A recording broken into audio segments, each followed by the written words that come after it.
Ayan guys, meron tayong diyang langis, sibuyas, bawang, luya, at saka slices, chilies.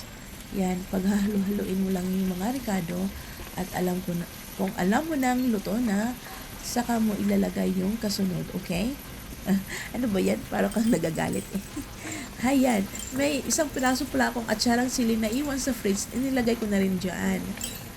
Yan, mas masarap kasi pag mayroong atsara, no, iba ang lasa ng chicken.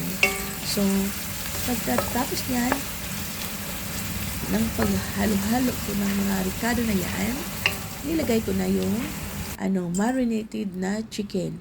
Diyan, nagmarinate ako ng turmeric, black pepper, lemon juice, tsaka salt.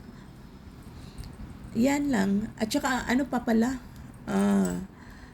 Red powder, yung red chili powder. Ano ba yan? Ayusin mo nga, Jana. Ikaw talaga gagawa-gawa ka ng gan. Hindi guys, I'm very sorry ha. Napapagod na kasi ako ay. At meron diyang patatas o potato. Yan. Tapos nagkaroon pa ako ng sipon kasi umuulan at tsaka talaga dito sa Singapore umuulan, umiinit, ganon. Kaya ako nagkakasakit kasi sobra ding daming trabaho. Yan pala guys, yung oyster sauce at tsaka soy sauce at tsaka ketchup. Ketchup sa atin yung tomato sauce. Alam mo, ketchup ng mali, naguguluhan ako kasi yung black sauce pala yung sa kanila.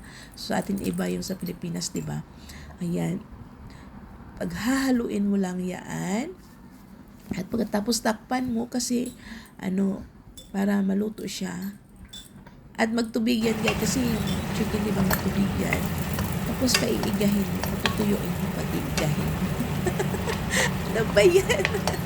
Patutuyuin mo yung wala na siyang sabaw halos. Tapos yung oil niya separated from the food. Ayan. Ganun pala yan. Ayan guys, tingnan mo. Yan, yung oil nila. At naka-separate na.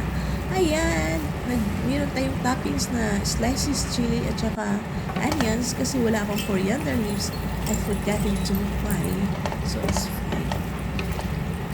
Okay lang yun. Basta ipapakita ko lang sa inyo kung anong niluluto ko. Malay nyo, gusto nyo, sundan nyo, diba?